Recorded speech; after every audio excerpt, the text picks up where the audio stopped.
2047కి ప్రపంచంలోనే తెలుగు జాతి నంబర్ 1గా ఉండేలా ఈ ఉగాదికి సంకల్పం తీసుకుందామని సీఎం చంద్రబాబు ప్రజలకు పిలుపునిచ్చారు. సంకల్పాన్ని నెరవేర్చేందుకు అంకిత భావంతో పనిచేద్దామన్నారు. విజయవాడ తుమ్మలపల్లి కళాక్షేత్రంలో నిర్వహించిన ఉగాది వేడుకల్లో మంత్రులు కందుల దుర్గేష్, ఆనం రామనారాయణ రెడ్డి, ఇతర ప్రజా ప్రతినిధులతో కలిసి సీఎం పాల్గొన్నారు. అవధాని మాడుగుల నాగఫణి శర్మ ఉగాది పంచాంగ శ్రవణం చేశారు. భారతదేశ సంస్కృతి సంప్రదాయాలు ప్రపంచానికి ఆదర్శమన్న చంద్రబాబు విలువలకు కట్టుబడి పనిచేద్దామన్నారు.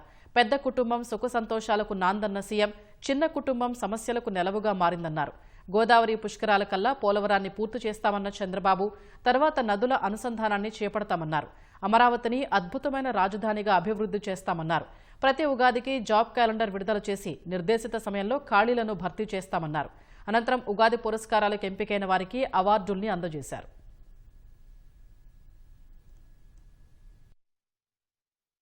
ఈరోజు తెలుగు జాతి నెంబర్ 1గా ఉండాలనేది నా సంకల్పం.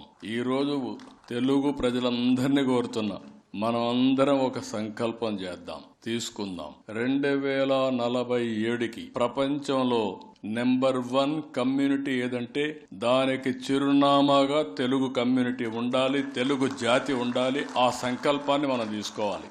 ఆ సంకల్పాన్ని తీసుకోవడం ఎంత ముఖ్యమో ఆ దిశగా ప్రతి అడుగు వేయాల్సిన అవసరం ఉంది. ఐటీ జీవనోపాధిస్తుంది. మన సంస్కృతి సాంప్రదాయాలు మనకు ఎక్కడ లేనటువంటి విలువలు ఇస్తాయి. ఆ విలువలతో ఎవరైతే ముందుకు పోతారో వాళ్ళకుండే ఆనందం వేరే వాళ్ళకు ఉండదు. డబ్బులు ఒకటే చాలదు, విలువలో కూడా ఉండాలి. విలువలు పతనమైన రోజున మన జీవితాలు భ్రష్టు పడతాయని చెప్పి కూడా మరొక్కసారి మీ అందరికీ విజ్ఞప్తి చేస్తున్నాను. ప్రపంచంలో అందరికంటే ఉన్నతమైన సంస్కృతి సాంప్రదాయాలు భారతదేశానికి ఉన్నాయి. ఈరోజు చాలా దేశాల్లో చిన్నపిల్లలు తల్లిదండ్రులను చూసుకోకుండా ఓల్డ్ ఏజ్లో ఉండే పరిస్థితి ఉంది. అంటే ఓల్డ్ ఏజ్ కూడా అవసరం లేకుండా, ఓల్డ్ ఏజ్ హోమ్స్ అవసరం లేకుండా పిల్లల్ని చూసుకునే సంస్కృతి ఉన్న ఏకైక దేశం భారతదేశం. ఈ విషయం మనం గుర్తుపెట్టుకోవాల్సిన అవసరం ఉంది. అయితే ప్రభుత్వం ఇంకొక అడుగు ముందుకేసి అక్కడక్కడ ఉంటారు. ఇలాంటి వాళ్ళు కూడా ఈరోజు చూస్తున్నాం. తల్లికి ఆస్తి ఇవ్వని వ్యక్తుల్ని, చెల్లెలకి ఆస్తులు ఇవ్వని వ్యక్తులు. అందుకే నేను ముందు జాగ్రత్తగా కుటుంబాలను కలపాలని చూస్తున్నా. అందుకే మీరు ఒకసారి చూస్తే విడిపోతే నేను ఎక్కువ బెనిఫిట్స్ ఇవ్వను, కలిసి ఉంటే ఇంకా అదనంగా బెనిఫిట్స్ ఇస్తానని కొత్త సాంప్రదాయానికి శ్రీకారం చుట్టాం. పెద్ద కుటుంబం సుఖ సంతోషాలకు నాంది. అదే మరి చిన్న కుటుంబం ఒంటరితనానికి లేకుంటే సమస్యలకు కూడా నిలయంగా తయారయ్యే పరిస్థితి వస్తుంది. ఈ విషయం మనం గుర్తుపెట్టుకోవాల్సిన అవసరం ఉంది. ఈ మధ్య జనాభా తగ్గిపోతా ఉంది. ఈ సందర్భంగా అది కూడా ఆలోచించుకోవాలి. ప్రపంచం అంతా కూడా ఏజింగ్ ప్రాబ్లం వచ్చింది. సౌత్ ఇండియా కూడా స్టార్ట్ అయింది. ఒకప్పుడు నేనే కుటుంబ నియంత్రణ పాటించమని చెప్పాను. ఇప్పుడు నేనే పాపులేషన్ మేనేజ్మెంట్ని పాటించమని చెప్తున్నా.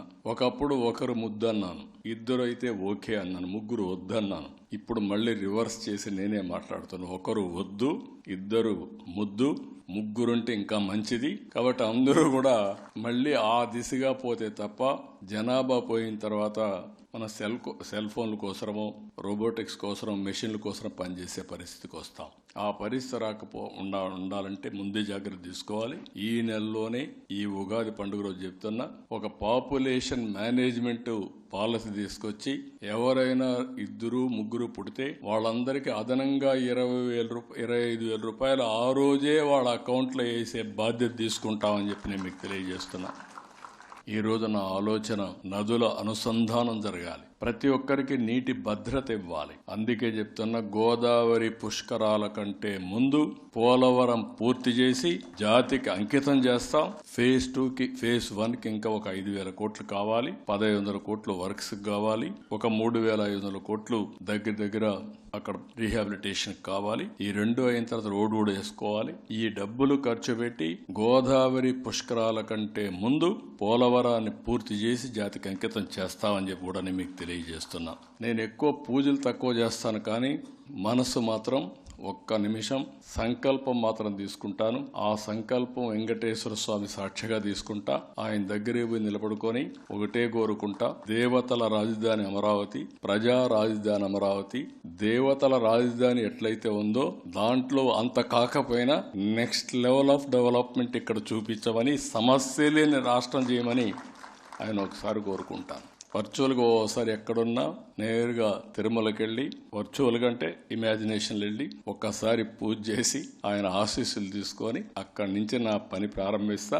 ఏది మంచో అది చేసుకుంటూ short term, medium term, long term ప్రణాళికలు దృష్టిలో పెట్టుకుని అందరి వాడిగా ఉండాలని, దుష్టులకు మాత్రం ఒకటే చెప్తాను, మళ్ళా చరిత్ర చెప్పిన నగ్న సత్యం, దుష్టుల్ని మాత్రం ఏమారితే మళ్ళా మనం మొదటికొస్తాం. దాంట్లో రాజీ లేని పోరాటం చేసి మీ అందరికీ న్యాయం చేసే బాధ్యత తీసుకుంటానని మరొక్కసారి మీ అందరికీ హామీ ఇస్తున్నా.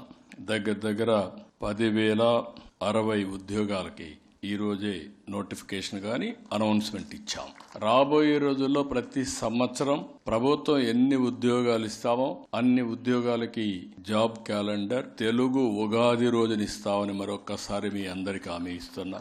ఒక పవిత్రమైన రోజు కాబట్టి ఇవి కూడా చెప్పడమే కాదు, మే 15 నుంచి అక్టోబర్ 15 వరకు నోటిఫికేషన్స్ ఇచ్చి భర్తీ చేసే బాధ్యత కూడా ఈ ప్రభుత్వం తీసుకుంటుందని చెప్పి కూడా నేను మీకు తెలియజేస్తున్నా.